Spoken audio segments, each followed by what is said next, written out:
श्री गणेशाय नमः। नमो पार्वती पतये, हर हर महादेव। नमस्कार मित्रों, कुंडली से जाने प्रेम और वैवाहिक जीवन का रहस्य। मित्रों, आज का विषय है प्रेम और विवाह ज्योतिष, कुंडली विज्ञान से लेकर सफल वैवाहिक जीवन। मित्रों, जैसा कि आप लोग जानते हैं, आज के समय में प्रेम विवाह एक जटिल समस्या है, तो मैं आज आपका इस विषय पर चर्चा करेंगे। तो मित्रों, आप सभी लोगों का स्वागत है आपके अपने ज्योतिष चैनल में। आपका हार्दिक स्वागत है। मैं हूं एस्ट्रो दिवाकर और मेरे YouTube चैनल का नाम है एस्ट्रो दिवाकर। आज हम जीवन के सबसे खूबसूरत और महत्वपूर्ण पहलुओं में से एक पर बात करेंगे, प्रेम और विवाह। हर कोई एक खुशहाल प्रेम और वैवाहिक जीवन चाहता है।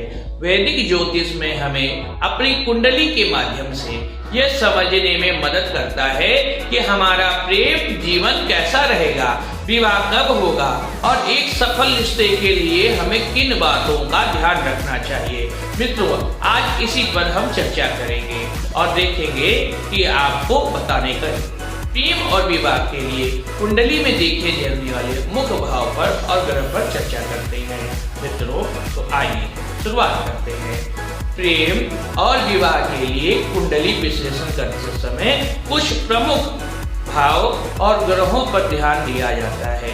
सबसे पहले अगर बात करें तो पंचम भाव यानी 5th हाउस, यह प्रेम संबंध, रोमांस, संतान और रचनात्मकता का भाव है।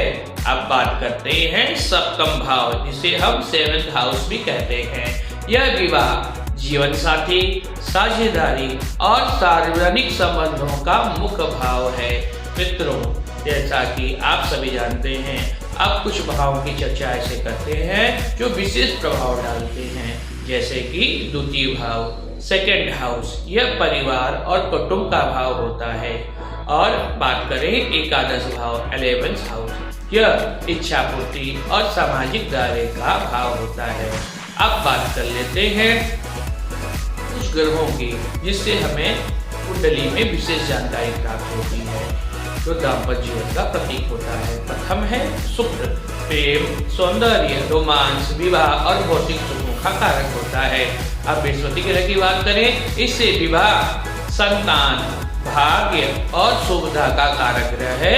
विशेषकर महिलाओं की कुंडली में पति का कारक होता है। अब बात करते हैं मंगल ग्रह की।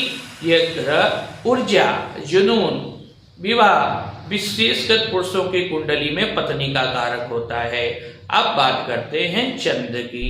भावनाएं, मन और मानसिक समंजस, ये मन का कारक होता है। इससे व्यक्ति की मनोदशा के बारे में जानकारी होती है।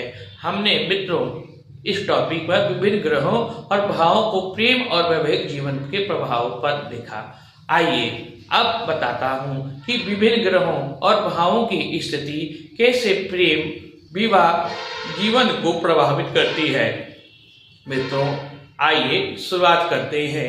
ये जानकारी आप नोट डाउन भी कर सकते हैं। तो शुरुआत करते हैं सबसे पहले सप्तम भाव की स्थिति। यदि सप्तम भाव का स्वामी मजबूत स्थिति में है और शुभ ग्रहों से दुष्ट है तो वैवाहिक जीवन सुखमय होता है। सप्तम भाव में बैठे ग्रह, उस पर पड़ने वाली दृष्टियां विवाह के प्रकार और जीवन साथी के स्वभाव को दर्शाती है और उसे भी प्रभावित करती है। अब बात करें सप्तम भाव में शुभ की दृष्टि, प्रेम विवाह की संभावना होती है और आपको आकर्षक जीवन साथी मिलता है। ऐसी स्थिति होने पर अगर सप्तम भाव में बृहस्पति बैठा है या बृहस्पति ग्रह की दृष्टि है तो सुखी वैवाहिक जीवन यानी और धार्मिक जीवन साथी मिलता है, जो जीवन में सदैव आपका साथ देगा और आपके साथ कंधे से कंधा मिलाकर जीवन व्यतीत करेगा। अगर वहीं सप्तम में शनि बैठा हो तो विवाह विलंब से होता है और आपको अपने जीवन साथी की जिम्मेदारी स्वयं उठानी पड़ेगी। अगर सप्तम में मंगल हो तो मांगलिक दोष, वैवाहिक जीवन में चुनौतियां, यदि उपाय सही समय पर ना किया जाए तो विवाह भी विलंब से होता है। विवाह के बाद भी कुछ समस्याएं उत्पन्न हो सकती हैं। इसलिए मेरी राय है, अगर मंगल दोष हो तो विवाह से पूर्व गुप्त उपाय कर लेना चाहिए। अगर चाहते हैं तो प्लीज कमेंट बॉक्स में लिखिए, मैं उपाय आपको बता दूंगा। अब बात करते हैं पंचम भाव और प्रेम संबंध। पंचम भाव में शुभ ग्रहों की उपस्थिति प्रेम संबंधों में सफल बनाती है।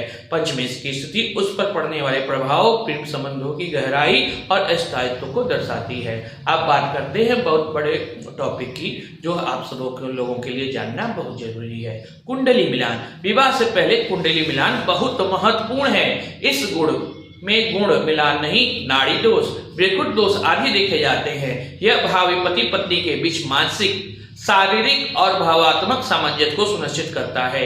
अगर आप चाहते हैं कि मैं आपकी कुंडली का विश्लेषण करूं तो मुझे कमेंट बॉक्स में अपनी कुंडली जरूर सेंड कीजिएगा। अब बताते हैं कि विवाह में देरी के कारण और उपाय। यदि विवाह में देरी हो रही है तो इसके ज्योतिषी कारण हो सकते हैं, जैसे कि सप्तम भाव या शनि या राहु का प्रभाव। इसके लिए कुछ उपाय किए जा सकते हैं, जो निम्न है। गुरुवार को बृहस्पति भगवान की पूजा करें, गौरी शंकर रुद्राक्ष धारण करें और भगवान महादेव शिव मंदिर में जाके जलाभिषेक जरूर करें। हो सके तो सावन में रुद्राभिषेक जरूर कराएं। अब बात करते हैं वैवाहिक जीवन में चुनौतियों और समाधान की।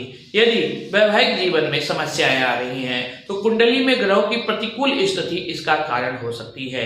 ज्योतिषी परामर्श की इन समस्याओं को मूल कारण को समझकर उचित उपाय किए जा सकते हैं, जैसे मंत्र जाप, व्रत धारण और विशेष पूजन अनुष्ठान। मैं विशेष पूजन अनुष्ठान भी करता हूं। अगर आप लोगों को जरूरत हो तो प्लीज कमेंट बॉक्स में मेरा नंबर है, आप मुझसे कांटेक्ट कर सकते हैं। मित्रों, सफल वैवाहिक जीवन के लिए ज्योतिषी सलाह।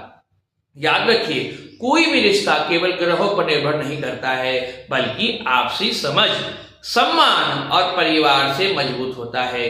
ज्योतिष हमें मार्गदर्शन देता है, लेकिन हमें अपने रिश्तों को बेहतर बनाने के लिए प्रयास भी करने चाहिए।